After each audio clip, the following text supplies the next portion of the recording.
Olá, alegria de estar aqui com você e de receber hoje o nosso grande amigo Antônio Carlos Jorge, que é astrólogo, é teosofista, estudante de teosofia, membro da Sociedade Teosófica no Brasil, está lançando mais um livro, Brasil, Terra da Convergência Humana.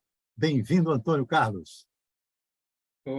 Mas o prazer é todo meu estar novamente aqui compartilhando as nossas conversas, né? Já que a gente não tem oportunidade dos encontros presenciais, a gente vai se falando pelas ondas da web. Isso aí, isso aí, meu amigo. Antes eram as ondas do rádio, agora as ondas da web, As né? ondas da web, né? Mas que bom. Que bom, Antônio. E depois a gente vai dar o endereço do site do Antônio Carlos, chamado Universo Culto, onde você encontra tudo que o Antônio vem fazendo aí nos últimos tempos. Vamos falar então, vamos mostrar a capa do seu livro, um pouquinho do sumário, e você vai dizendo para a gente, Antônio, o objetivo, por que você resolveu escrever esse livro, e com esse título, né? Brasil, Terra da Convergência Humana. Então, Mansur, esse é um assunto que sempre me seduziu, né? Coisa desde a década de 70, 80, né? Como a gente vê de uma formação espírita, nós sempre professamos aquela ideia do Brasil, coração do mundo, pátria do Evangelho, né? Então, esse assunto sempre nos tocou profundamente, incluindo para a nossa percepção quanto à importância do Brasil, né? Isso realmente é um assunto bastante caro para mim, né? E com o desenrolar do tempo, né? Estamos falando aí da década de 70, já estamos aí no terceiro milênio, né?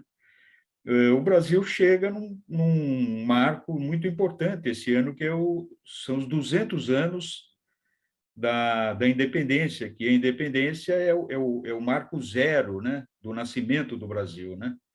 Embora o Brasil tenha tido uma vida anterior, mas como todos nós, né? Nós temos uma vida pré-nascimento, né? Mas enquanto alma, né? A alma do Brasil, ela foi sendo preparada ao longo de milênios, né? Mas veio à luz no momento do nascimento da identidade da pátria, né? Que é 7 de setembro.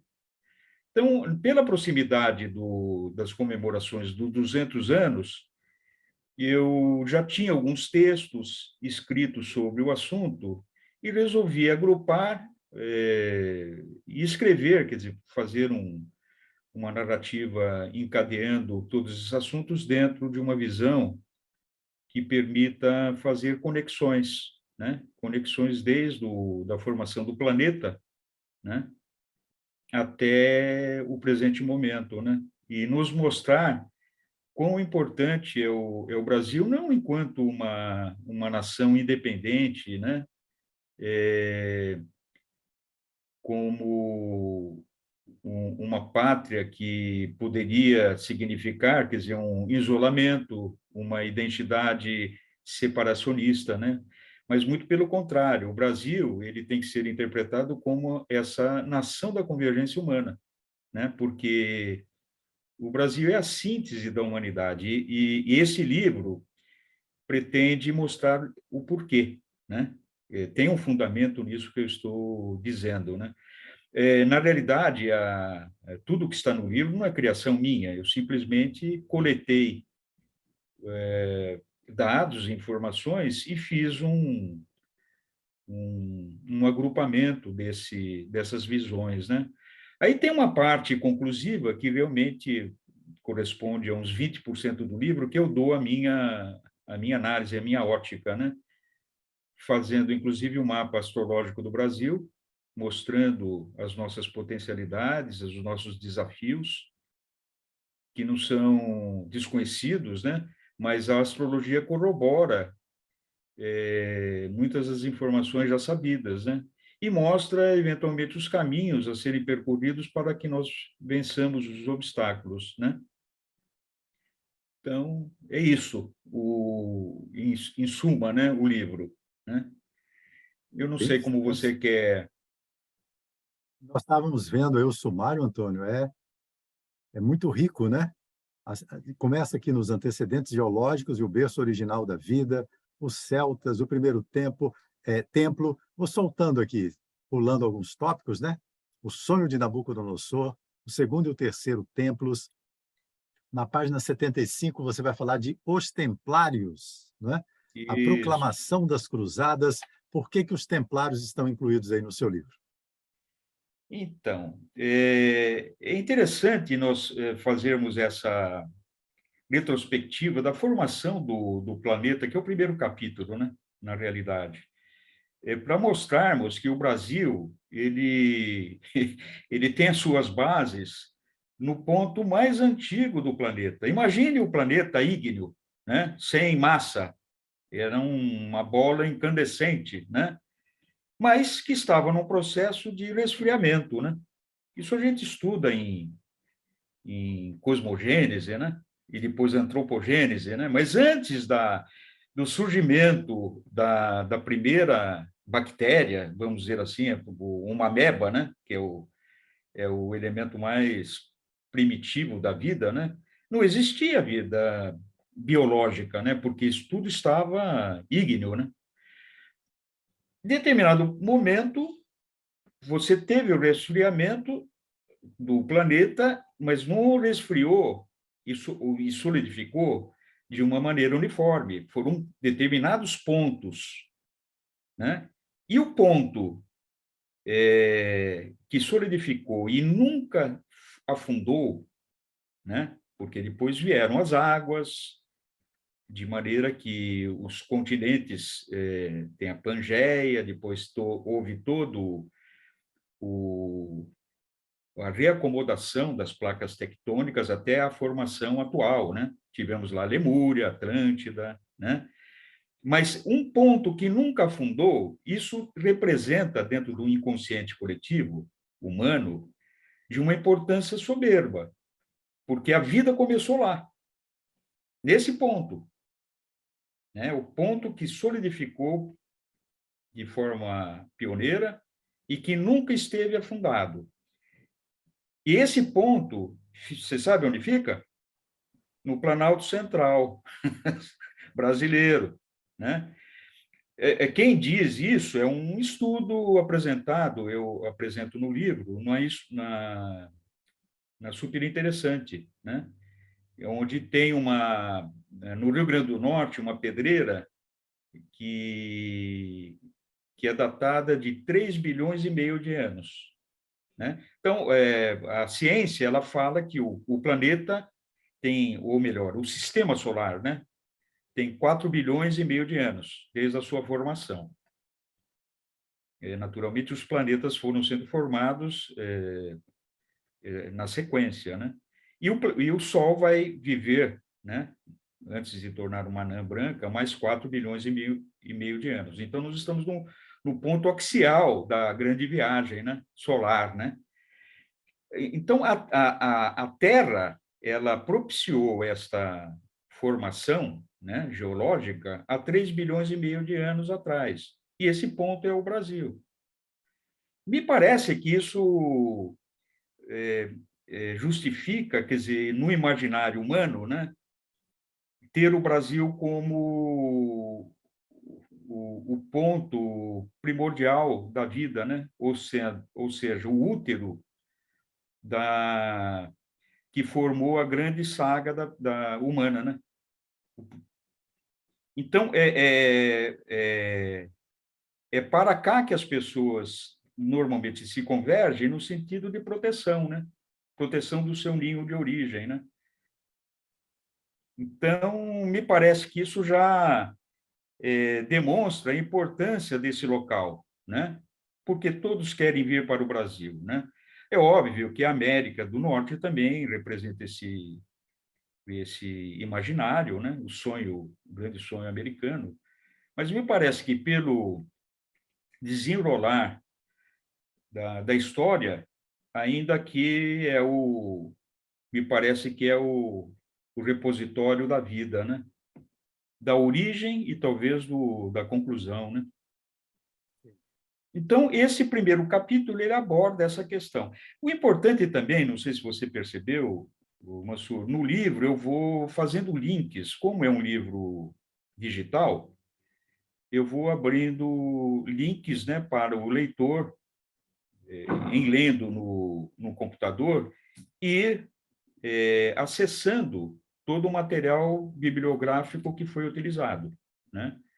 Então, e tem um material rico de bibliografia, isso está disponível, por isso que eu digo, eu não estou inventando nada, né? Simplesmente reunir os pedaços, né? Orientando. E possibilita ter acesso a bibliotecas, inclusive em espanhol, em francês e em inglês, né? Que está disponível aí em livros até raros, livros de 2.000 anos atrás, até demais, de um tempo, mais de 2.000 anos, né? Como Diodoro Sículo, que eu dedico um capítulo especial a ele e a Plutarco, né? Então, não sei se você 27 aqui. é, não sei se você quer apresentar os tópicos e eu vou fazendo uma pincelada bastante superficial para que nós façamos a narrativa. Você comentou dos templários, mas até chegar nos templários, muitas coisas aconteceram para que a gente compreenda o nexo causal da formação do Brasil, né? Os templários foram intermediários no processo, né? Mas anteriores aos templários, nós tivemos o templo, né? O Templo de Salomão, né? E antes do Templo de Salomão, nós tivemos outros eventos que vai dar essa visão de como o Brasil foi projetado lá atrás, né? Eu diria que até em Xambala, na, na quarta subraça, né? Tão estudada por nós teosofistas, né? Que são celtas, né? Então, para compreendermos o Brasil, temos que retroceder aos celtas, né? Que eu não sei qual é o capítulo, eu acho que é o segundo capítulo, né? Na página 12 começa os É, celtas. os celtas, né? Então, os celtas, eles fazem esse processo migratório, já tinham ocorrido outras migrações, né? Anteriores, que são as subraças anteriores. A quarta subraça é a celta e a quinta é teutônica, né? Mas estamos nos remetendo aos celtas. Eles fazem várias ondas migratórias, mas começa lá 20.000 anos antes de Cristo. Então, eles vão ocupando todo o norte do Irã, né? Adentram a Anatólia, aquela região da Geórgia, né? O Cáucaso, né? E depois ocupam a Europa, né? Os celtas, eles tinham o símbolo galo, né? Era o galinho, aquele galinho português, né? É o galo, né? Sim. Por isso que eles fundavam, né? Os nomes de Galileia, Galícia, Gália, né? Então, Um livro aqui o livro o livro celta, Celta da Vida e da Morte. olha, não sei, eu não conheço esse livro, mas talvez narre essas questões. Só que eu faço naturalmente uma pincelada, eu não vou aprofundar naturalmente, senão eu perderia o foco, né? Mas os celtas, eles adentram pela Anatólia Central, por exemplo, lá tem uma galáxia, né? Chamada Galáxia da Anatólia, né? Que hoje é a Turquia, né? Então, eles ocuparam essa região, eles vão para a Grécia, até o norte da África, né? Mas você tem na Áustria, entre a Áustria e a Hungria, né, também uma Galícia, né? O nome Galícia é porque eles se estabeleceram lá, né? Tem a Gália francesa, a Portugália, né? É o Portugal, a Gália ibérica. Então, o celta, resumindo, eles tinham uma determinação de sempre ir para o oeste, sempre ir para o oeste, sempre para o ocidente. Né? Esse processo migratório, eles não era como se fosse um povo nômade, mas levou milhares de anos esse processo migratório. Né? Aí eles vão de tal forma que eles encontram o Oceano Atlântico. Né? Então, eles praticamente se estabelecem em toda a costa atlântica, né, europeia. Então, Portugal, a, a, a França, né? Aí eles vão, atravessam o canal do Manche, né? E vão para a Bretanha, mas não se confinam na costa leste da Grã-Bretanha. Eles vão na Ilha de Man, na Irlanda, no país de Gales, né? Na Escócia, que são celtas, né? Com uma cultura própria, né? Os celtas eram amantes da aventura, da natureza. E é de se destacar que na Irlanda, né, no quinto século, surge um santo chamado São Brandão. São Brandão era o santo navegador.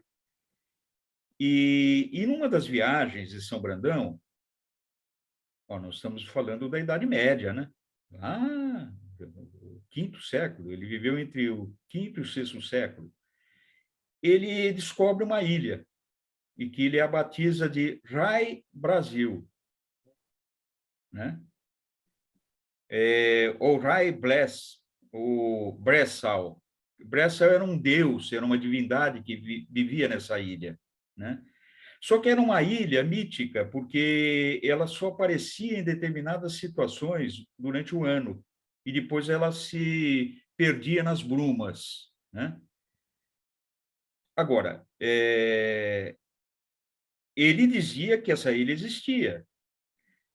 Poderia ser a América, ele teria chegado na América, mas o interessante, esse nome, Rai Brasil, que sugere que esse nome Brasil ele já vem de muito tempo, né?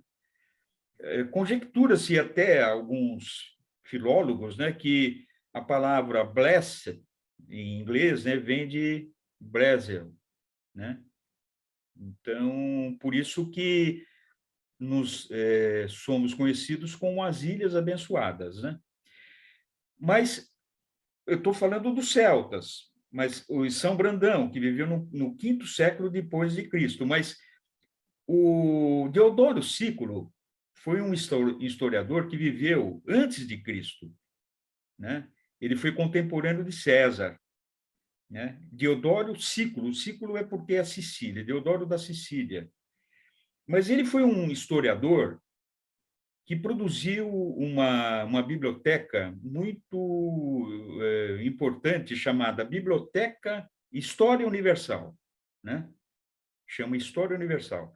Ele escreveu 50 livros, mas muito se perdeu. Ele viveu muito tempo na Biblioteca de Alexandria e ele tinha contato com muitos livros antigos, né? Os historiadores posteriores, né, o consideram um péssimo historiador, porque ele não fazia análises do que ele via, ele simplesmente transcrevia, como eu estou fazendo agora, mas eu não sou historiador, né? Mas é justamente por não ser o grande historiador que os historiadores o criticam, que reside a grande contribuição dele, porque ele não filtrou, ele simplesmente transcreveu aquilo que viu, né? Fotografou, digamos Ele assim. fotografou. E ele chegaram até nós, desses 40 livros, né, 15 tomos. E o quinto livro tem 2 capítulos, o 19 e 20, que você você acessa esse livro, ele está em espanhol, não tem em português. No livro, eu apresento isso. Eu acho que valeria a pena compartilhar, especialmente não vamos ler, naturalmente, mas apenas para apresentar a quem interessa, né, a importância do que ele relata nesses 2 capítulos, né? Podia ser? Claro. Podemos compartilhar aqui? Sim, Eu não sei sim. o tempo, viu, mas esse é um assunto... É. A gente dá É um assunto... uma pitada agora e depois o pessoal vai para o livro, não é, Antônio? Pode ser, ó, eu abri aqui. O livro Hum. ele pode ser obtido nesse caminho aqui, ó, universo oculto ou universo culto, né? É Ah, uma sim, é um jogo de palavras, né? jogo de palavras. Uhum. Então, ele está logo no primeiro aqui, ó. É só clicar que ele vai abrir, né? Abrir aqui, ele vai baixar. Uhum. Vai fazendo o download, abre aqui o arquivo, temos o livro, né? Bom, vamos lá para Diodoro, né? Aqui.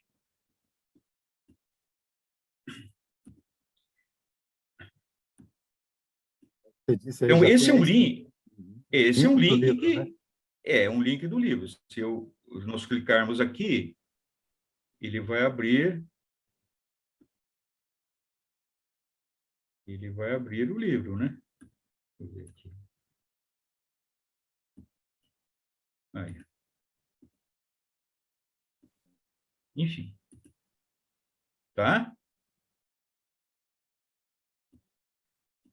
Eu não estou inventando, né? Sim.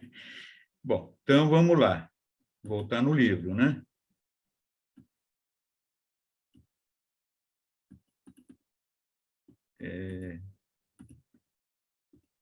Deodoro. 27, aí. Aqui, eu vou deslocar para cá.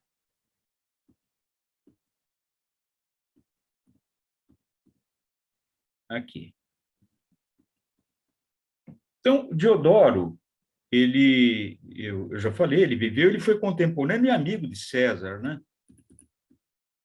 Então, aqui, eu fiz uma cópia daquilo, que você não consegue baixar naquele caminho que eu... Então, eu fiz um print screen e colei aqui, né? Depois eu faço a tradução para o português. Então, ele fala a Ilha Afortunada, ou a Ilha Abençoada. Então, ele faz uma narrativa aqui que os fenícios teriam feito essa viagem. Só que ele não fala Brasil, naturalmente, né? Mas ele diz que os fenícios saem das colunas de Hércules, que é o Estreito de Gibraltar, né?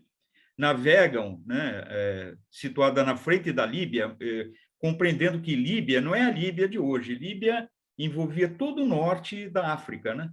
Inclusive onde é Marrocos, por exemplo, né? Então, eles se desgarram da frente da Líbia em alto mar e enfrentam uma tempestade, até que se chega, depois de perdidos, né, nessa tormenta, se chega nessa ilha. E ele descreve essa ilha como sendo algo tropical, porque tem caça abundante, rios navegáveis, florestas densas, uma população gentil que viviam nas mais delícias, né, em que o clima e as condições do país poderiam proporcionar, né? Ele faz um relato, naturalmente, ele não vivenciou isso, mas ele foi buscar em alguma literatura que ele teve acesso, né? Então, ele desenvolve toda essa exposição e ele fala, né? Olha aqui, os fenícios e a exploração do oceano fundam Cádiz, né? E chegam à Ilha Afortunada, né? Então, é interessante essa... Agora, o porquê, né? Os fenícios, né? Aí, nós temos que contextualizar que os fenícios eram, isso, 1000 anos antes, né, de Deodoro, estamos falando aí de 1000 anos antes de Cristo, época de Davi e Salomão, né? Eles foram, os fenícios foram aliados, né, de Israel. Isso está relatado na Bíblia. Então, eu apresento também em Reis o pacto, né, feito entre Salomão e Irã, que era rei de Tiro, que é a antiga Fenícia, né, o atual Líbano, né? Então, nós somos herdeiros consanguíneos dessa saga, né? Então, é relatado em Reis também, isso na Bíblia, né, as viagens que Salomão fazia junto com os fenícios na exploração do ouro, né, as minas do rei Salomão, né? Então, é tido como certo que essa aliança, ela inclusive envolvia outros povos do Oriente Médio, né, assim como o Egito, principalmente o Egito. Era uma tríplice aliança, juntamente com todos os povos não só do Oriente Médio, como também da Anatólia, que é a Turquia, hoje vamos dizer assim, né? Que é a Ásia Menor, né? Era chamada Ásia Menor. Aonde ficava Troia?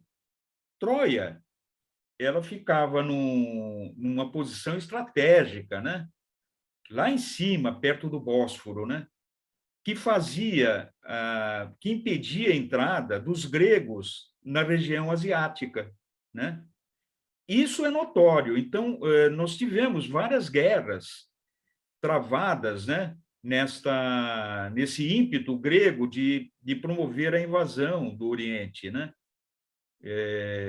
Que para quem for estudar história universal vai se deparar com as guerras médicas, né? Isso entre os persas e os gregos. Mas anterior a isso, as guerras médicas aconteceram 500 anos antes de Cristo, mas estamos falando do ano 1000, né? Aí Troia era tida como um mito, né? Um mito narrado por Homero, né?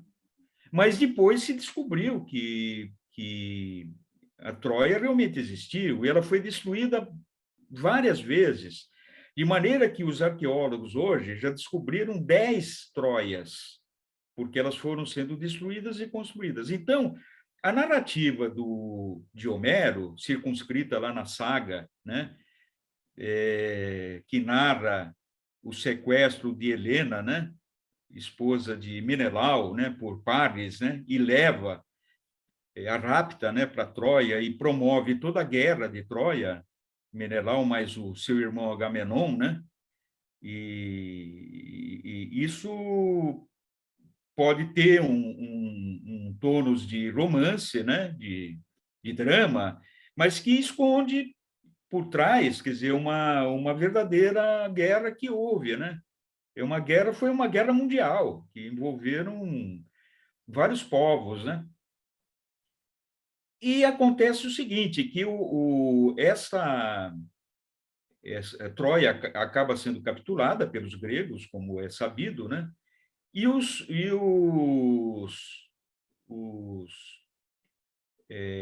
fenícios, juntamente com todos os povos derrotados, né, eles começam a fazer o povoamento das novas terras americanas, né? É interessante que os fenícios eles já conheciam muita coisa, né? Lisboa é tida também como fundação fenícia. Eles chegaram até a Grã-Bretanha, eles tinham entrepostos lá comerciais, né? Então, os fenícios, nada impedia que eles pudessem vir ao Brasil, como também é narrado no livro, um capítulo, aliás, em vários capítulos, essa questão, né? Essa questão. Então, nós temos aqui figuras importantes de historiadores, né? Como Ludwig Schwarzhagen, que é um austríaco que viveu no Brasil, inclusive acabou morrendo no Brasil, que tem uma obra importante chamada Os Fenícios no Brasil. Esse livro também eu disponibilizo aqui. Teve um historiador francês, Henri Anfron de Thoran, que ele escreve também um livro sobre os fenícios. Aliás, o próprio Ludwig se baseia nos seus estudos a partir de Toron. Toron viveu no final do século XIX, né? E depois temos a figura de um outro historiador de Manaus, muito importante, é Bernardo Azevedo da Silva Ramos. Ele escreve um importante livro, que também está, eu disponibilizo ele aqui, onde ele encontra milhares de inscrições fenícias no Brasil, né? Então, o livro de Schwarzenegger está aqui, né? Disponível, assim como o de Toron, e o livro de Bernardo também está disponível. Muitas vezes as pessoas elas falam, mas eu quero evidências, né? Factuais, palpáveis, tangíveis. Mas as evidências estão na língua, né? Está na língua. Então, esse trabalho de investigação linguística mostra que a língua tupi é uma língua cária da Mesopotâmia. Né? Por exemplo, cário, né? Cari é o povo cário. O que é cari em tupi? É homem branco, né? Carioca, né? É casa do homem branco. Padre Antônio Vieira, eu não relato isso no livro, eu deveria, numa versão, inserir. Ele ficou abismado quando ele chega ao Brasil, isso no início da colonização, né? Que os índios, quando o viam, que eles usavam aquela batina de preto, né?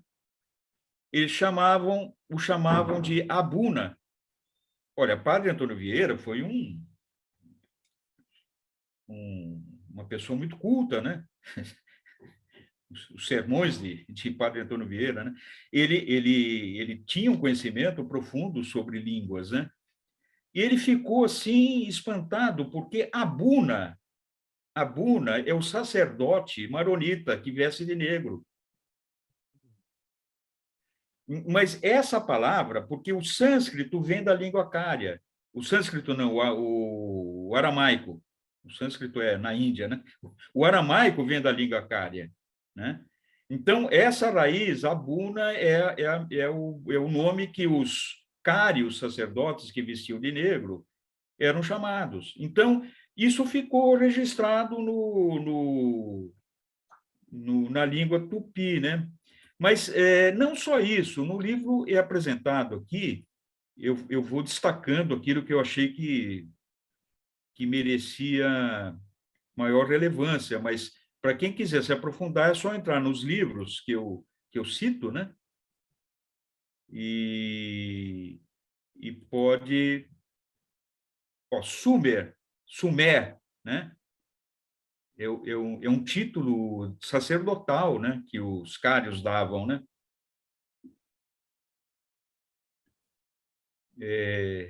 Enfim, aí tem a Pedra da Gávea, no Rio de Janeiro, com inscrições do rei Badesir, né?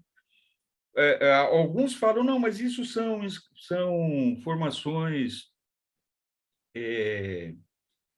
em função de ventos e chuvas, né? A decomposição da pedra, né? É o desgaste natural, mas não é, são inscrições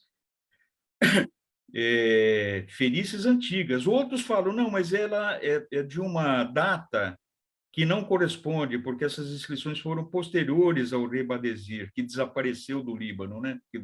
Ou melhor, da Fenícia, né? O fato é o seguinte, essas inscrições, quando a família, a corte portuguesa desembarcou no Brasil, né? Eles descobriram essas inscrições, então elas são muito antigas, né? Quem antes da vinda da família real portuguesa conhecia o fenício antigo, né? Para fazer inscrições que tem 3 metros de altura, cada letra dessas, né? Então, tem muita coisa estranha, né? A ser ainda pesquisada. Esse é o livro do Bernardo, é só clicar, é um livro muito bonito, maravilhoso, e está disponível também. Bom, Bom trabalho. o fato é o seguinte, depois nós temos a construção do templo, até a chegarmos ao templo, eu discorro também o porquê do templo, né? O Templo de Salomão, né? Ele tem uma importância esotérica muito importante, porque ele traslada toda a cultura egípcia, né, para aquele templo. O fato é o seguinte, os fenícios, eles acabam sendo, dentro dessa disputa de antagonismo, né, grego, que depois passa para os romanos, né, juntamente com os hebreus e os fenícios, esse antagonismo ele se desenvolve durante séculos, né, para não dizer milênios, né? Então, nós temos aí do ano 1000 que os fenícios faziam incursões regulares para o Brasil, segundo a narrativa, naturalmente, apresentada aqui, né? A gente não vai falar, não, essa é uma verdade absoluta, mas é uma hipótese factível, né? Eu sou simpático a isso, né? Mas esse antagonismo que fez com que houvessem tantas guerras, né, entre os gregos e os persas, por exemplo, né, ou anteriormente, a própria com Troia, né, isso foi se evoluindo de forma que fez surgir, depois de muito tempo, Alexandre o Grande, né, que ele faz toda a sua campanha militar, chega até a Índia, praticamente, não consegue dominar, né, a Índia, mas ele domina praticamente até o Afeganistão e todo o norte da África. E no ano de 332, ele arrasa Tur, ou seja, Tiro, de maneira que a família real, né, da Fenícia, eles vão para Cartago, que era uma outra cidade fenícia que já tinha sido fundada há muito tempo, né? Aí eu fico a pensar, né, se realmente os fenícios detinham o conhecimento das navegações, porque eles eram exímios navegadores, qual o local que eles esconderiam os segredos, naturalmente não iriam deixar para Alexandre, né? Aonde eles guardariam esses segredos se não fosse no templo? Porque os hebreus continuaram, né? Em 332, o primeiro templo foi destruído por Nabucodonosor, mas foi reconstruído, né? Estamos falando do segundo templo. Então, eu conto também, eu narro a história dos templos. Até a destruição do templo, efetivamente, por Tito, filho de Vespasiano, que faz a destruição total do templo no ano de 70, já depois de Cristo, e ano que acontece a diáspora judaica, de maneira que os judeus saem do Oriente Médio e vão principalmente para as regiões europeias, principalmente na Ibéria, né, que são judeus sefardita, que é a linhagem judaica mais antiga, né? Mas eles ocupam também a França, enfim, toda a Europa, né? Então, com a destruição do templo, fica-se perdido qualquer informação relacionada, eventualmente, às navegações dos templários. Aí você vai falar, mas os fenícios foram para Cartago. Mas veja bem, Cartago, depois ela é também objeto do mesmo destino de Tur, na medida em que o Império Grego é trasladado para o Romano, e o Romano faz, através das guerras púnicas, a destruição de Cartago, de maneira que eles jogam até sal nas terras para não produzir mais nada. Então, esse antagonismo é nítido na história, né? E de maneira que no ano 100 e pouco antes de Cristo, as navegações para o Brasil eles se cessam. Então, foram 800 anos de navegações, segundo o relato deles, né? Que aí se perdeu efetivamente a referência do que viria a ser essa terra, né? Essa terra abençoada. Agora, relato também o sonho de Nabucodonosor, dos 5 impérios, né? Dos 5 impérios, aquele sonho que ele teve da destruição de uma grande estátua, né? Por uma pedra que atinge os pés de barro, né? E o Daniel interpreta o sonho, destacando que o primeiro império era o império de Nabucodonosor. O império que viria depois seria menor, e assim sucessivamente, até que o último império, que é o quinto império, seria o império de Cristo. Ou, naturalmente, não seria de Cristo, mas o império de Deus, né? O império de Deus, onde a humanidade viveria as bênçãos da unificação, da paz divinal, né? Então, o Fernando Pessoa, por exemplo, imaginava que o Quinto Império, naquele livro Mensagens, né? Ele imaginava que fosse Portugal, mas ele chega à conclusão que o império se desfez e o sonho se perdeu, né? Agora, onde está o Quinto Império, né? Onde está o Quinto Império? Me parece, aí eu narro também as interpretações do que vêm ser os 4 impérios anteriores, né? Eu dou a minha interpretação, né? A minha interpretação é que o último império é um império que está dominando, é o inglês e o americano. E porque ele é as pernas de chumbo, de aço, né? De metal e de barro, né? Os pés de barro. Então, é um império que não se sustenta. Ele é forte, mas não se sustenta.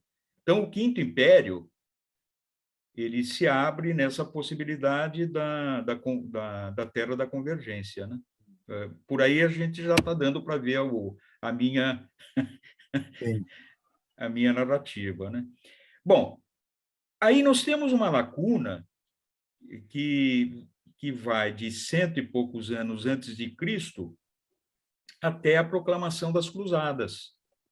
Aí eu narro o outro templo, que é o templo de Aláxia, que é construído no mesmo local do templo judaico, que é o templo do domo, da rocha, né? É aquele que nós visualizamos lá em Jerusalém, que é aquela rocha, aquele domo dourado, né? Que o templo é a mesquita de Al-Aqsa, né? Então, nós temos a ocupação árabe em toda norte da África, depois na Europa, eles invadem a Europa, até que chegamos nas Cruzadas, na proclamação das Cruzadas, de maneira que os reis francos, né, eles tomam Jerusalém, e ainda durante a primeira cruzada, alguém acha alguma coisa lá naquele monte, no Monte Moriá, onde está o templo de Al-Aqsa, onde era o templo dos hebreus. E leva, isso é história, isso não é invenção, isso tem registro, e leva para São Bernardo de Clairvaux, né?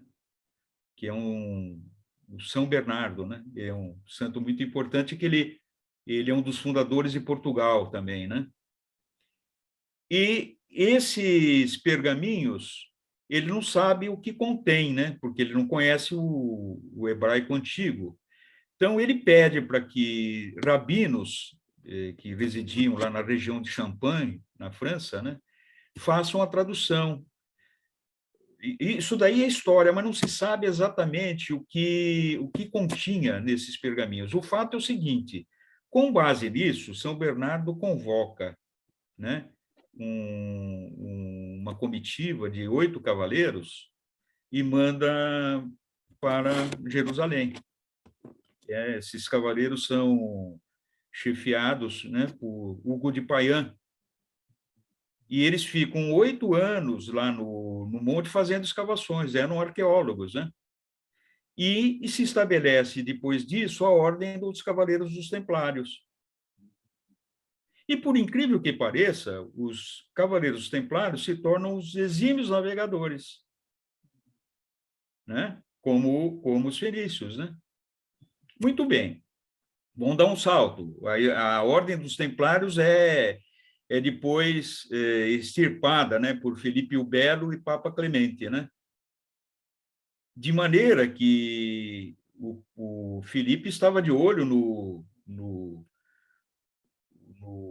na grande fortuna que os templários teriam, né? E os templários caíram, a ordem caiu, foi proscrita por conta da derrota que os reis francos sofreram, principalmente depois de Saladino, né? Foram 8 cruzadas, de maneira que a ordem templária não tinha mais objetivo, né, definido, que era a proteção do caminho para a Terra Santa. Então, sem sustentação papal, ela acaba sendo capitulada e o último grão-mestre, que é Jacques de Molay, acaba sendo queimado, né, na fogueira pela Inquisição. Antônio, Tenho... só um parênteses. Você está falando dos Templários, eu vou mostrar aí para você e para os espectadores. É um livro do Alberto Brum, professor Alberto Brum, também um teósofo, né? O Colégio Arcano e Filosófico dos Templários em Toledo. Bastidores da Escola dos Tradutores na Espanha no século XII, monges, cavaleiros do grau, filosofia árabe, neoplatonismo e magia. Editora Garba Lux. Também é uma pesquisa muito rica. Só inserindo aí. Muito bom, Mansur, porque essa minha narrativa é singela, eu não aprofundo em absolutamente nada, mas vai abrindo janelas para quem quiser fazer pesquisas assim de visões multifacetadas da nossa história, né? E o porquê, quer dizer, fica aqui o convite a estudarmos história, né? Para compreendermos o contexto que vivemos, esse contexto tão conflituoso, porque a história ela se repete, né? Você vai ver aqui situações que são recorrentes. Isso já aconteceu. Nada existe, como em Eclesiastes já falava, né? Nada existe de novo entre Sobre o sol. aonde o sol se projeta na Terra, né? Então, se você quiser compreender o que está acontecendo e os desfechos que terão, é só olhar a história, né? É que a nossa história é muito diminuta, a gente não tem o quê? São 3 mil anos que eu estou retrocedendo aqui, né? É muito pouco, né? Mas mesmo assim é muito rico. Então, veja, com essa bula papal, né, de perseguição aos templários, foi estabelecido, né, o rei Felipe o Belo ele não tinha condição de estabelecer essa ordem, mas o Papa Clemente sim. Então ele estabelece que era vassalo de Felipe, né? O Felipe fez até a transferência da sede da igreja para Avignon, né? Para Avignon, que é uma cidade francesa na Provence, né? Mas veja, o Papa Clemente estabelece uma bula exigindo que todos os reinos europeus prendessem os templários e confiscassem todos os bens em nome da igreja. 3 reinos se recusam: a Escócia, a Inglaterra e Portugal. Aí Portugal, o que faz? Não só não reconhece, como acolhe os templários. Como São Bernardo tinha sido um dos fundadores de Portugal, existiam laços de proximidade muito estreitas entre os templários de Portugal. O próprio Afonso Dom Henriques foi templário, né? O que é o fundador de Portugal, né? O primeiro rei de Portugal.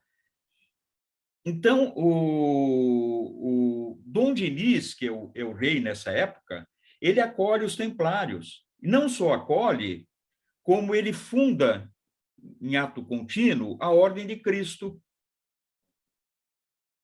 A Ordem de Cristo, que é a sucessora da Ordem Templária. E o que nasce da Ordem de Cristo? A Escola de Sagres, que vai se tornar os grandes navegadores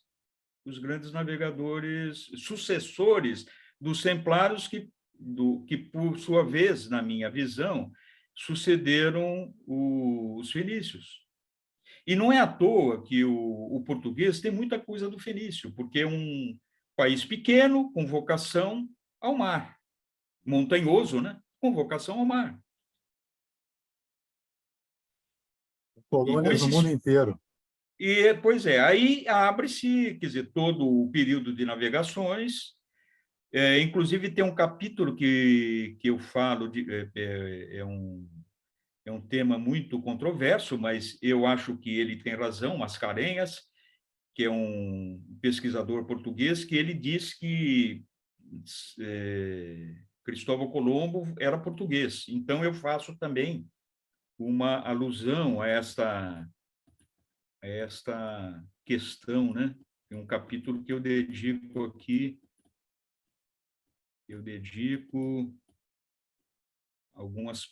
a Ordem de Cristo, né? Aqui as naus, caravelas, então aqui Cristóvão Colombo, né? A árvore genealógica dele, vocês vão ver que tem coisas muito interessantes aqui, né? Por exemplo, só vou citar uma coisa. Cristóvão Colombo, isso é história, né? Ele era casado com a Filipa Muniz, que era, aqui, ó, na árvore genealógica, era neta do Gil Yanes, né? E filha de Bartolomeu Perestrelo, que foi o governador da Ilha da Madeira. Então, um genovês, né, que fazia comércio de lã, jamais poderia casar com uma princesa. É um estirpe nobre, né? E ela casou com Cristóvão Colombo e teve um filho chamado Diego. Mas ela morre e o Cristóvão Colombo ele vai prestar serviços à Espanha, justamente Espanha, que era antagonista de Portugal, né? Mas aí tem as justificativas por que ele fez isso, né? Tudo indica que ele estava a serviço do rei, né? Do rei Manuel. É interessante que depois da primeira viagem, quando ele descobre a América, em 1492, ele não volta para Palos, da onde tinha saído da Espanha. Ele volta para Lisboa, para prestar contas ao rei, e não é preso. Então, o fato é o seguinte, nós temos aqui uma série de fatores que levaram a essa concessão aos espanhóis, porque Portugal era uma potência marítima, mas militarmente era fraca, né? Então, viviam em guerras, e se fizesse o descobrimento de todo esse mundo novo, ela fatalmente seria arrasada pela Espanha. Então, existiram várias buras papais até que se estabelece aquela que nós conhecemos, que é o Tratado de Tordesilhas, né? Bom, aí nós temos a posse do Brasil por Pedro Álvares Cabral, que a narrativa é muito parecida com aquela do Deodoro Sículo, só que ele não pega uma tempestade, ele pega uma calmaria e fica à deriva. E depois descobre. A narrativa é a mesma. A narrativa é a mesma. Estabelece, aí eu começo a narrar sobre a colônia. Aí são coisas de livros que nós temos na história do Brasil, né? A chegada ao Brasil, o início da colonização, invasões francesas. as invasões francesas. Aí nós vamos ver que o Brasil já é fustigado há muito tempo, né, pelos ingleses, franceses e holandeses. Me parece que não mudou muito essa natureza, não, né? Esse interesse. Só que agora tem a Noruega também, né? Bom, então, tem um livro interessante também de André TV, que ele narra sobre a França equinocial, né? Nesse livro aqui, está em francês, quem quiser acessar também tá disponível. Depois, aí tem um fato muito importante para o Brasil, que é o Reino Interrompido, né? Que acontece, o rei morre, né? O rei Dom João III morre, e ele não tinha herdeiro. Ele tinha o neto dele, Dom Sebastião, que era criança ainda, com 3 anos. E quem assume a regência é um avô dele chamado Henrique, que era um cardeal, mas já era velho. Depois, aos 14 anos, o Dom Sebastião ele assume o reino português. Mas era um garoto, um adolescente, né, 14 anos, de forma que ele, com um pouco mais de idade, ele se aventura numa cruzada em ajuda a um amigo que ele tinha, que era um muçulmano, no Marrocos, que tinha tido o reino usurpado por um sobrinho. Então, ele vai com toda a corte, né, a nobreza portuguesa, e se aventura nessa guerra contra o sobrinho do amigo muçulmano. E o que acontece? Eles perdem essa batalha e o corpo de Dom Sebastião some. Assim como ele, morre também toda a nobreza portuguesa. De maneira que não tem herdeiro. O tio acaba morrendo logo em seguida, e o reino abre-se um vácuo. E o reino vai para Felipe da Espanha. De maneira que o Brasil fica 130 anos sob o domínio espanhol. Se para Portugal isso foi um desastre, né? Isso está no imaginário português, porque eles esperam até hoje, inconscientemente, naturalmente, né? A volta do rei morto, né? É o chamado sebastianismo português, que no Brasil nós temos muito disso também, que o rei há de voltar e vai ser o salvador da pátria, né? Mas ficou essa marca, né? Essa marca psicológica na cultura, né? E justamente foi para o inimigo mais secular, que foi a Espanha. Mas isso para Portugal foi péssimo, para o Brasil não, porque aquela linha estabelecida pelo Tratado de Tordesilhas ficou flexível, porque o Brasil pertencia também à Espanha, né? Passou a pertencer à Espanha. Mas foi nesse momento em que se desenvolveram as entradas e bandeiras. As entradas já existiam, mas principalmente as bandeiras, que fez com que houvesse um processo de ocupação do interior do Brasil, dando o contorno que nós conhecemos como o Brasil atual, com pouca coisa que foi agregada depois, né? Então, é narrado toda a expansão do território, né? E isso vai, de maneira que essa linha vermelha delimita o que foi avançado nesta época, né? Vê que coisa interessante. O Brasil já começou a se formar. Por isso que eu digo que é um processo gradual, mas ele não nasceu ainda. O Brasil estava em gestação, né? Aí depois tem as invasões holandesas. Veja que coisa interessante. As invasões, tanto francesas quanto holandesas, não eram proporcionadas diretamente pelos reinos, e sim principalmente as holandesas, por prepostos. No caso da Holanda, o preposto, eu acho que assumia mais importância do que o próprio rei, porque era Companhia das Índias Ocidentais. Na Inglaterra tinha a Companhia das Índias Orientais, que fazia os interesses comerciais no Oriente e os holandeses faziam no Ocidente. Então, eram companhias, mega companhias de financistas, né? Banqueiros, mercantilistas, né? Então, os holandeses, por exemplo, eles detinham o monopólio do açúcar, né? Então, o interesse deles não era o Brasil.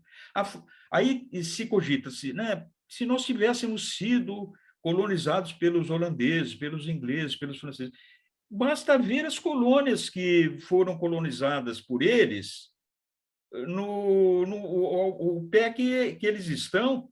Veja a Guiana francesa, a holandesa, hoje tem outros nomes, né? Mas a francesa continua, é território francês. Veja o alto nível de desenvolvimento de uma província europeia.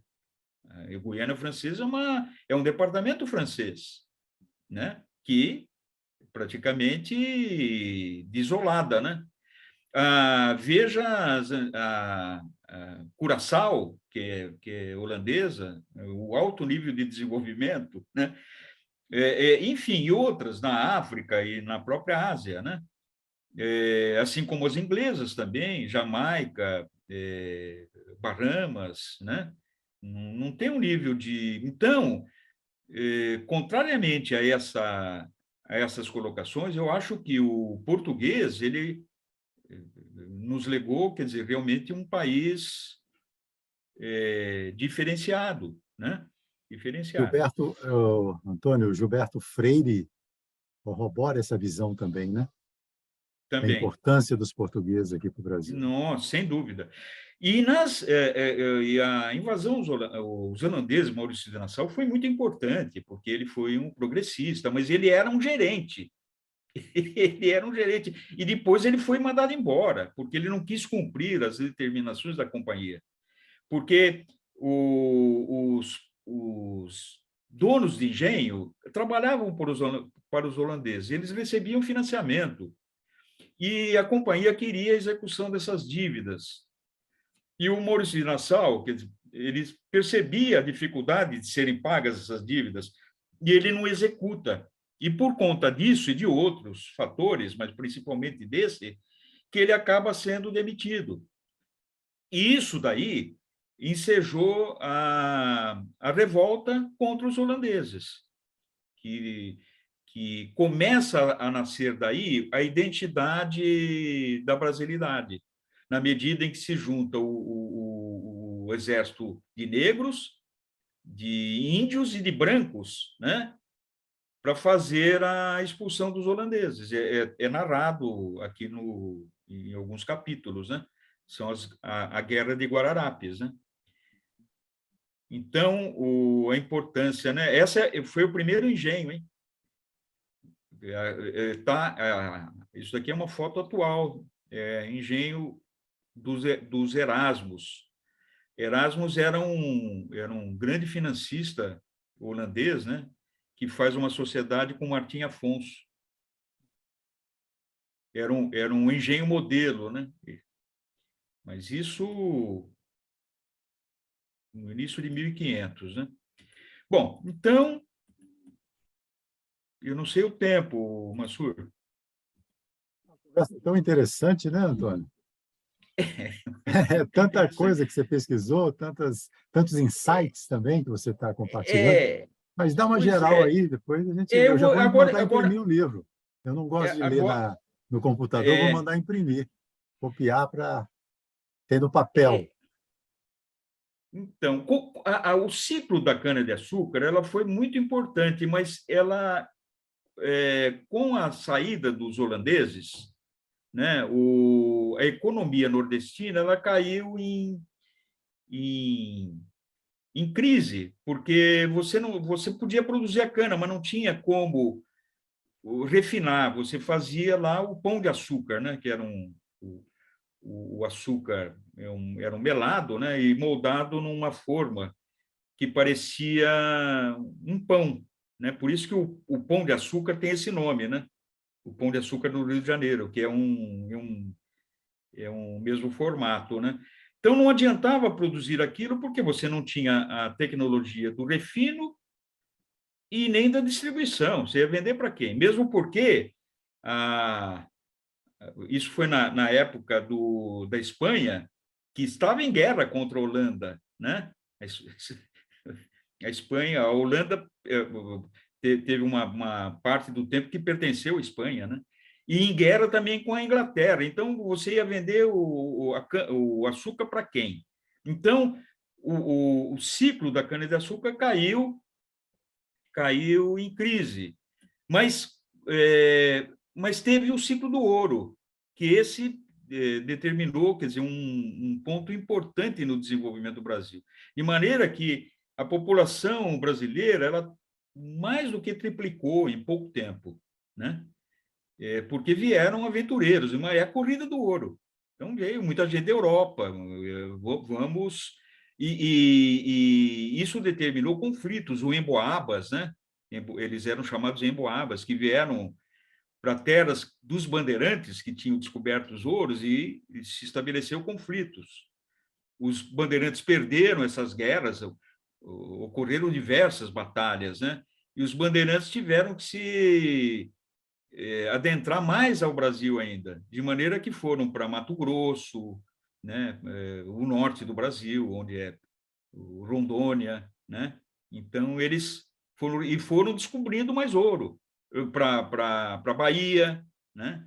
De maneira que isso foi estabelecendo cidades, né? Como as próprias cidades mineiras, né? Então eu relato aqui sobre a questão do ouro em Minas, né? Que ensejou por conta dos altos impostos em Confidência Mineira, né? Então, o movimento Inconfidente, vamos ver aqui, né? Bom, aí temos a, o aparecimento do iluminismo, a Revolução Francesa, Napoleão, que invade Portugal, e o Dom João VI dá uma solução inusitada, né? Na medida em que deixa os portugueses haverem navios, mas Napoleão sem uma vitória de Pirro, né? Porque a vitória se dá com a subjugação do rei, né? Se você não tem rei, não tem reino, não tem corte, você vai ocupar o quê, né? Então, essa foi uma grande saída estratégica de Dom João VI, que nós brasileiros o temos como jocosamente um bufão, né? E não era, realmente uma pessoa assim de uma visão, se não ele, pelo menos os conselheiros, né? De grande valor, né?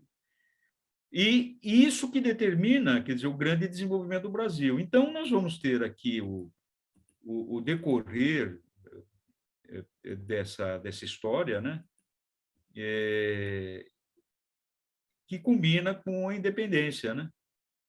Com a independência. O retorno da corte para Portugal. Aí temos a figura do José Bonifácio. Tem um capítulo que eu falo sobre a maçonaria no Brasil, desde a primeira loja que foi instalada, né? Até o seu papel na independência, né? Para os maçons também pode ser uma referência, né? Então, de maneira que temos lá a independência propriamente dita, né? As cartas da princesa Leopoldina e do José Bonifácio, a transcrição, né? E que combina aqui com o nascimento do Brasil em 7 de setembro. A coroação de D. Pedro,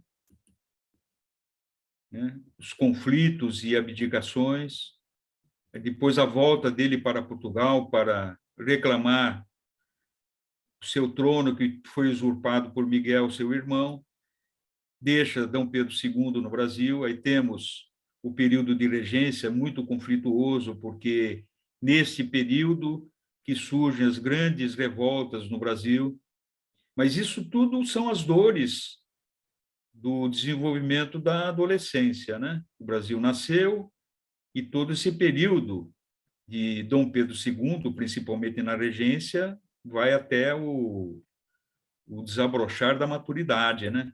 E o Brasil ele acaba sendo desenhado efetivamente nesse período de Dom Pedro II, que é os grandes heróis do Brasil, né? Dom Pedro, é lógico, Tiradentes também, temos que render a nossa homenagem e reverência, assim como outros que foram mortos, né? Frei Caneca e tudo mais. Mas uma coisa importante, todos esses movimentos, como a Guerra dos Farroupilhas e outros movimentos importantes, separacionistas, né? Eu já disse, eram separacionistas, eles não tinham o objetivo de fazer a República do Brasil, eram repúblicas locais, República de Pernambuco, da Bahia, de Minas, do Rio Grande do Sul. Se isso tivesse acontecido, teria o mesmo destino das revoluções de Bolívar, né, e San Martín, na Argentina, que legaram países de língua espanhola, mas repúblicas isoladas e conflituosas até hoje, né? Nós não temos uma América espanhola unida, ela é fatiada e hoje com culturas próprias, né? E o Brasil não. O Brasil, você vai do eu a pouco é o Chuí, é a mesma língua falada. Que magia é essa, né?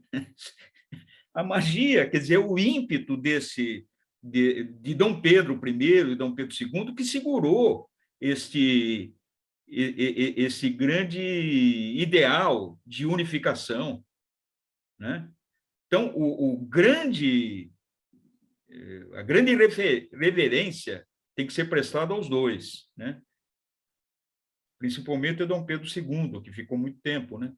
Até que chega o final da monarquia, né?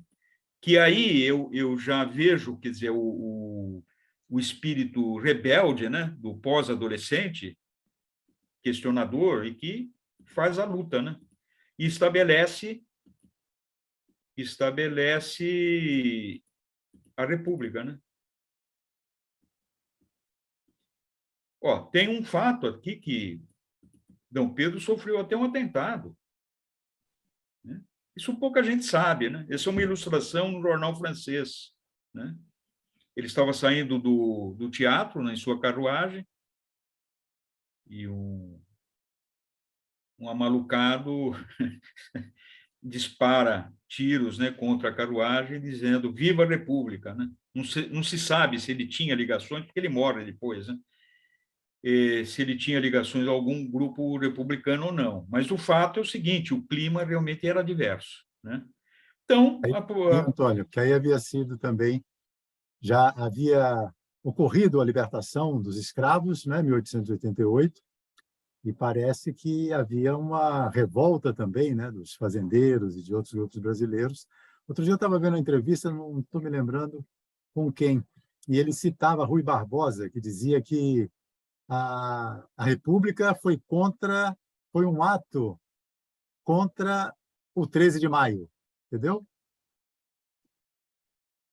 Você acha possível?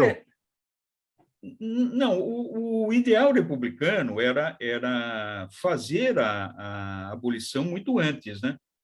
E o próprio Dom Pedro II, ele nunca teve escravos. Os escravos que ele recebeu, ainda menino, ele euforriou. E continuou com ele trabalhando, eram assalariados. Veja, quando Dom Pedro primeiro vai para Portugal, ele deixa Dom Pedro II pequeno, ele é um menino, nenê praticamente, né? Ele tinha 3 anos. E José Bonifácio é o tutor dele. Mas ele tinha uma aia, que praticamente foi a mãe dele, né, que cuidava dele, e ele tinha isso nomeado pelo Dom Pedro I, e tinha o Rafael, que era um negro que tinha lutado na Guerra da Cisplatina, e Dom Pedro gostou dele e o comprou, que ele era escravo, né, para ser o seu camareiro, que era um homem de confiança de Dom Pedro I. E esse é destacado para acompanhar Dom Pedro II em toda a infância. Então, ele brincava, era um amigo do Dom Pedro II, embora já de idade muito mais avançada. Esse também foi alforreado pelo Dom Pedro II, mas foi um amigo, o maior amigo de Dom Pedro II, que viveu com ele a vida inteira. As viagens que Dom Pedro II fazia pelo mundo o levava, né? De forma que, quando ele deixa o Brasil, depois da proclamação da República, isso é ato contínuo, né?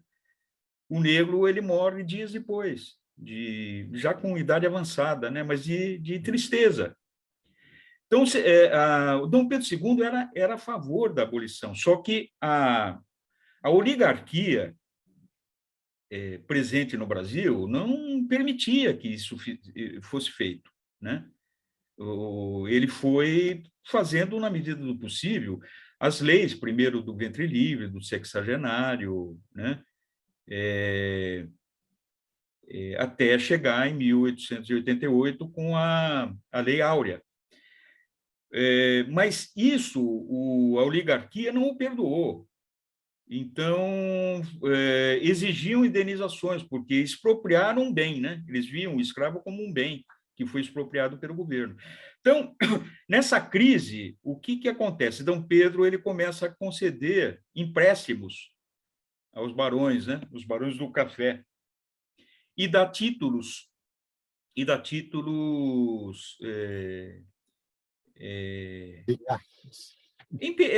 títulos de nobreza, né? Para apaziguar os ânimos, né?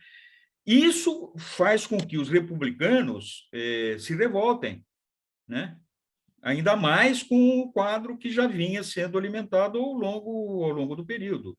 Porque a coisa, na realidade, começa lá com a maçonaria no Império, porque tem uma cisão. Lá teve o Gonçalves Ledo, que é o que dá posse a Dom Pedro como maçom, né?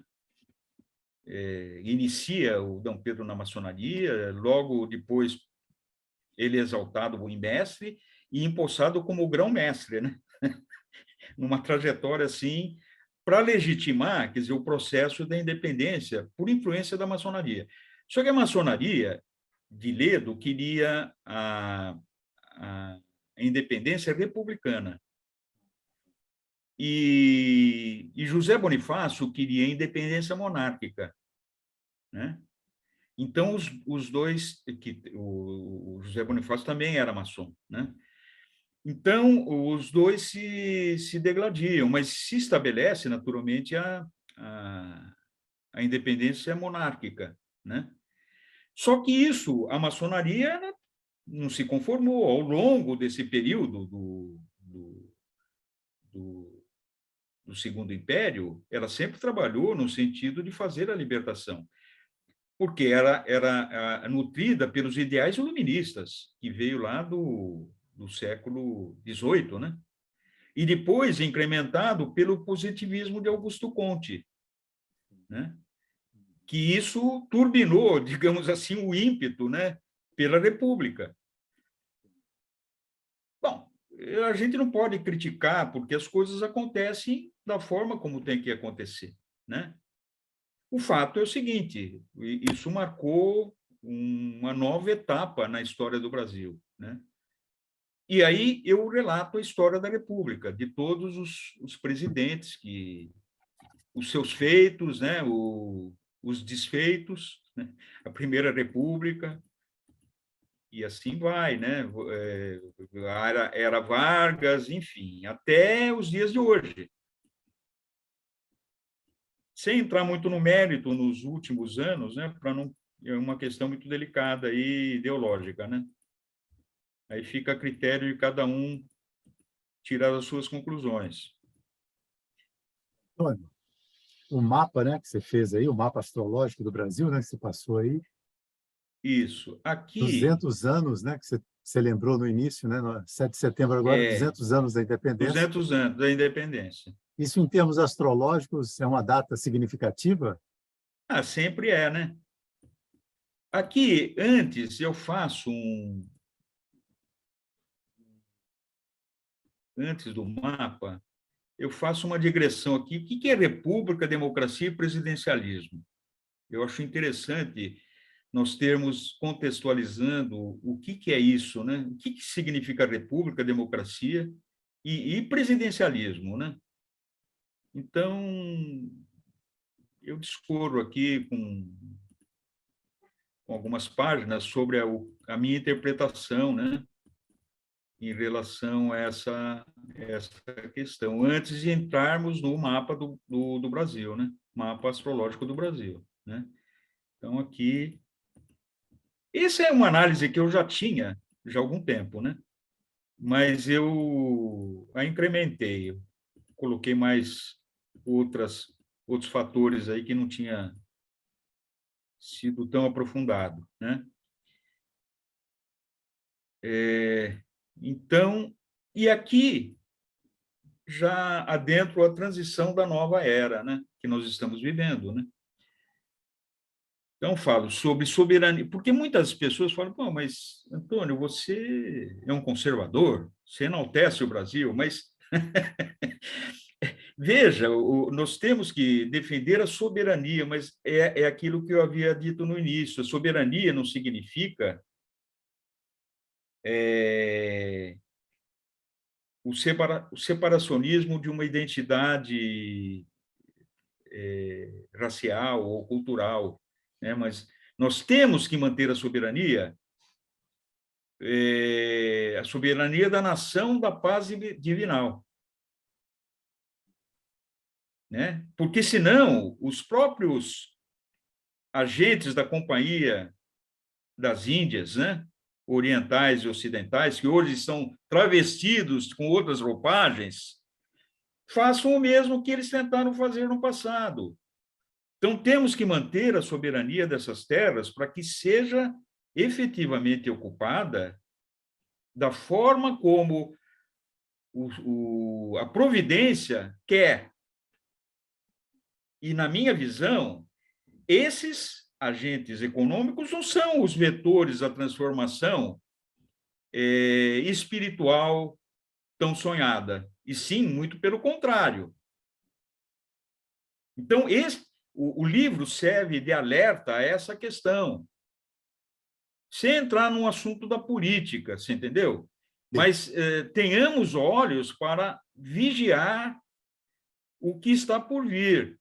Eu não tenho receio, Mansur, porque no fim, o Brasil ele vai ser preservado de uma forma ou de outra, mas você pode postergar isso aí, pode procrastinar isso, você entendeu? O Qual é a que etapa? é... Sim, pois não, Mansur. Você falou do Brasil, né, da infância, adolescência, etc, etc, etc. Em que estágio, fazendo essa analogia, em que o Brasil se encontra hoje? Nós estamos entrando na maturidade. Maturidade. Na maturidade. E isso a população brasileira, inconscientemente ou não, Eu ela acho vive isso? que conscientemente ela está despertando. Ela está despertando. Um fluxo de Porque energia empurrando nessa direção? sim, porque aí nós entramos num outro aspecto que são o fim da era, né? O fim da era de Aquário e o início da era, da era de Peixes e o início de Aquário, né? E nós estamos num ponto de ruptura. Isso não é o Brasil. Isso que nós estamos sentindo no Brasil, o planeta está passando por isso, né?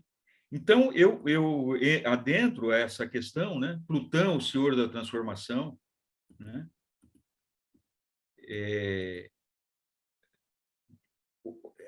Esse ponto aqui é interessante, Mansur, eu não... 18 e 19, a gente já avançou, né? Muito.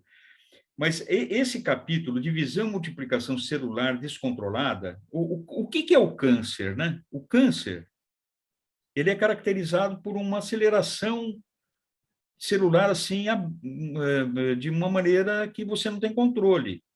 Isso remete também à ideia da entropia. Todo corpo orgânico, ele chega a um ponto em que ele morre, né? Plutão, ele está relacionado com câncer.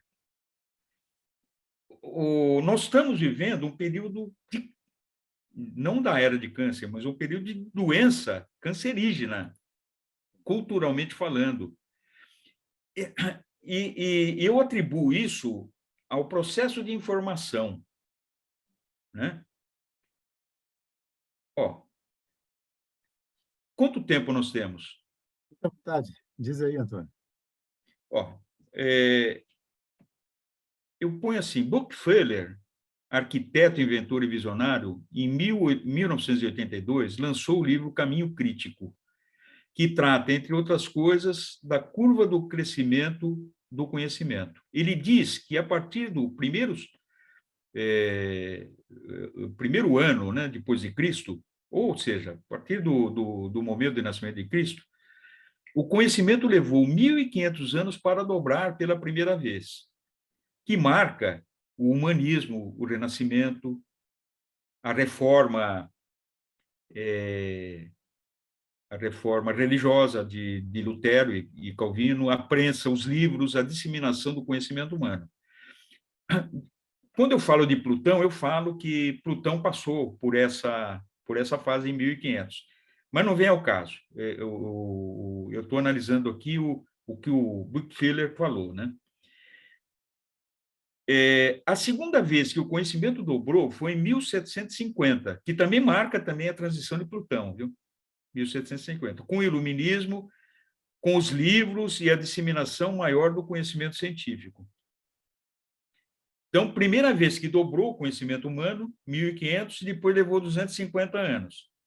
Aí o ritmo foi acelerando de forma que, em 1900, o conhecimento humano dobrava aproximadamente a cada 100 anos. E, no final da Segunda Guerra, passou a dobrar a cada 25 anos. Aí, depois, se estimou, né? Aí já é uma estimativa. Eu não sei como ele mensurou isso, mas tem uma régua que ele estabeleceu, né? Depois se estimou que nas últimas 3 décadas o conhecimento passaria a dobrar a cada 10 anos, e em seguida a cada ano. Havia uma previsão para que, a partir de 2021, o conhecimento passaria a ser dobrado a cada dia, entrando em uma escala frenética de interação. Então, quanto maior for a interação, maior será a mudança. E mudança traz a percepção da aceleração do tempo. Quanto menor a interação, menor será a mudança. Na Idade Média, quase não havia interação, o que gerou a lentidão na disseminação do conhecimento. Um alimento colocado num freezer não deteriora, mas se for submetido à interação com calor, não resistirá. O mesmo acontece entre o tempo e o acúmulo do conhecimento, que impacta numa aceleração subjetiva do tempo. E atualmente não precisamos estar muito atentos para perceber que o tempo se acelerou imensamente. Então, observa-se que esses períodos são marcados por disseminação da informação através de livros e agora a difusão da informação por meio eletrônico, que houve a instrumentalização dos sistemas educacionais para promover a grande revolução cultural. Aí eu falo de Plutão, né? Então, o fato é o seguinte, a partir de 1990, com o advento da internet, os navegadores, né? Isso explodiu, de maneira que hoje é tanta informação que você não dá conta nem da periferia, né? E se perde. Então, a confusão está instalada. Isso para mim, é um sintoma de que nós estamos. Não tem como comprovar isso, viu? A não ser pela astrologia, né? Ah, sim. Nós temos aqui uma curva de uma era de peixes, e temos uma outra curva na era de aquário. Só que tem um período de convivência das duas. A Blavatsky fala que isso envolve 200 e poucos anos, é 10% do período. Só que o período de uma era é 2.160 anos. Então, seriam 216 anos anterior e posterior, né? 216, 108 anos, né? 108 anos anterior e posterior. Blavatsky diz que foi em 1900 esse ponto de ruptura, mas por conta dessa diferença de datação de eras, e eu explico o porquê, né? Isso é resultante de um movimento da Terra chamado precessão dos equinócios, né?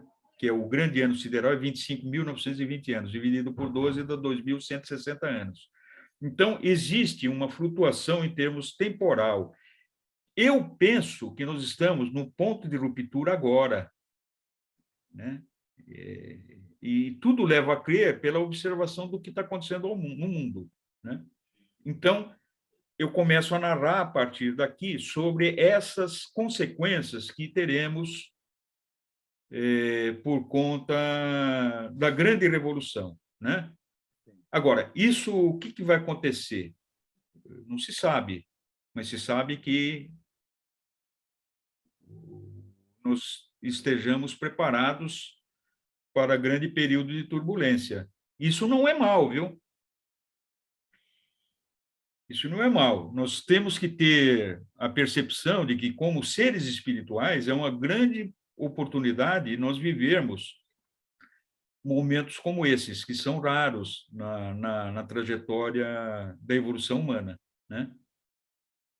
Que as mudanças não só em termos macro, mas também micro, não só no planeta, nos países, mas também nos indivíduos. Todos Nos estamos indivíduos, sendo... principalmente nos indivíduos, né? Na autopercepção, na autotransformação, né? O momento ele é propício para que nós façamos uma revolução interior, né? De valores. A gente até já falou nisso, né? O que tem preço não tem valor, né? Então, aí o que vai acontecer? Eu vejo no mínimo dois cenários aqui, né? É justamente isso, né? Para o desperto e para não desperto. Aquele que está preso a preços, né? Poderá prevalecer durante um tempo, né? E os que estarão alinhados a valores, né? A valores interiores, né?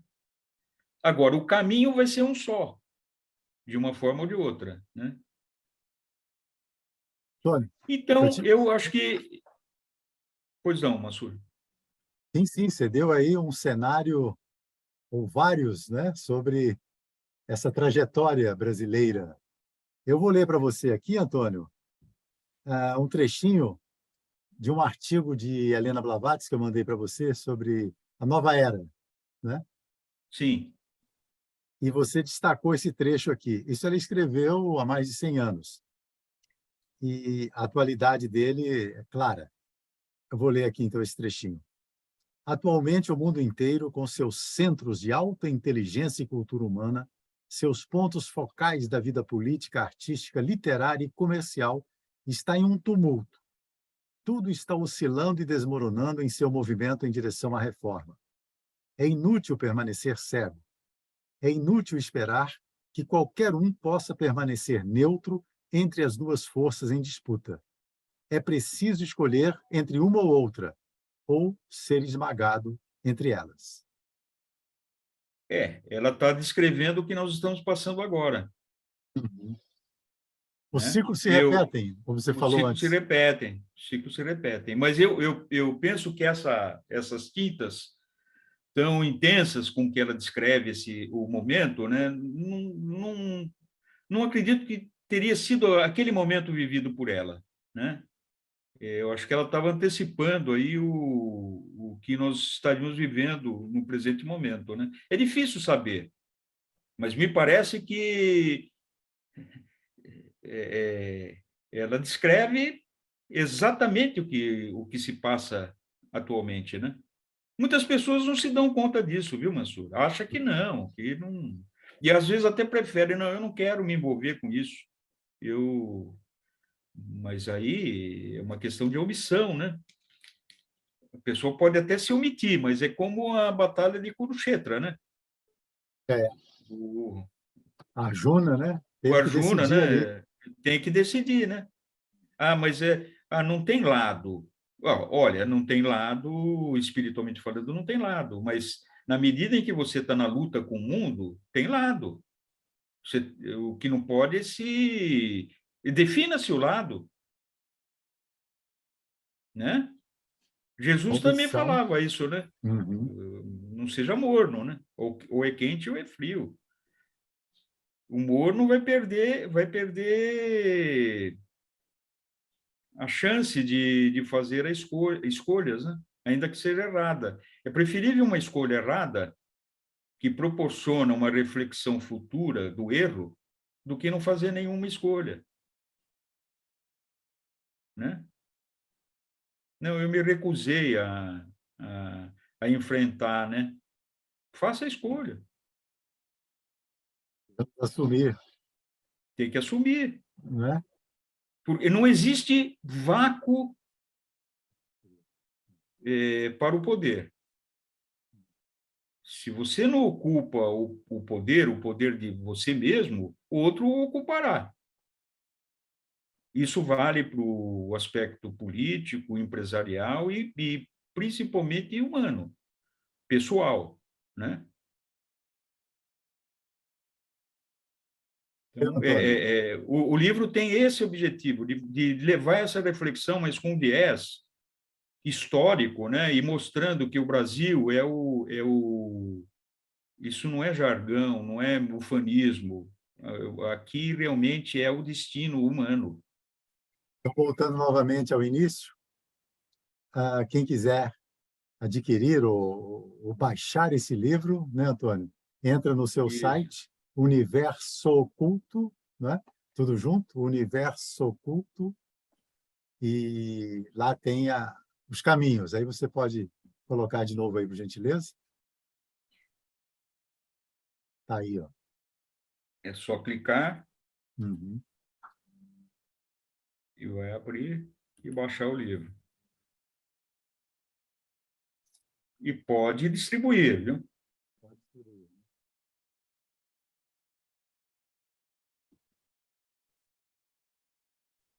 Não tem custo nenhum, a não ser para o dedo. Fica apertando aqui os botõezinhos. Quanto mais pessoas estiverem cientes de certas Não, situações, poderão refletir sobre isso não e tenho pretensões, né, Mansur, mas, sei lá, a gente faz o que o coração manda, né? Eu acho que é uma singela contribuição, né, se eu posso chamar assim, é esse livro, no sentido de talvez fazer sentido para alguns, né? você optou em fazer. Você optou, Pois né? é, eu tô isolado aqui, não tenho uma praia, né? Estou isolado, isolamento Voluntário. autoimposto, né? Uhum. É, então, mas eu posso dar minha, sei lá, contribuição de alguma forma, né? Então, e todos eu acho que fazem de uma forma ou de outra isso, né? Então, a minha contribuição é essa, de, quem sabe, despertar, ainda que a pessoa não concorde com nada do que foi colocado aqui. Mas faça uma visita, quem sabe, né? Fique guardado lá, em algum momento isso poderá fazer sentido, ou não, né? Antônio, muito obrigado, meu querido. Foi ótimo te rever e te ouvir. Parabéns. Fernando, eu que agradeço aí, Mansur, a sua generosidade, né, de abrir as portas aí para a gente falar, né? E dar os parabéns para você também pelo seu trabalho, não só de difusão que você faz, né, como dando à frente aí a essas publicações, né, de novos livros com grande interesse aí para o estudioso, né? Então, parabéns a você, tá? Obrigado, Antônio. Até a próxima, meu querido. Até o próximo livro. Até. Pois é, esse livro aqui foi feito assim, em 3 meses, né? Mas tem erros. Cada vez que eu vou dar uma lida, puxa, mas a vantagem de estar disponibilizado nessa plataforma é que você vai corrigindo e atualizando, né? Não o conteúdo, atualizando a gramática, né? Tem muito erro aí de concordância, enfim.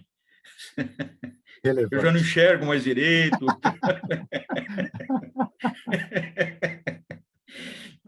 Mas é isso, Isso aí, Mansur. meu querido. Isso aí. Um grande abraço para você, viu? Grande abraço, querido. E a você que nos Vai. acompanhou também, muito obrigado pela companhia e até o próximo Cá Entre Nós.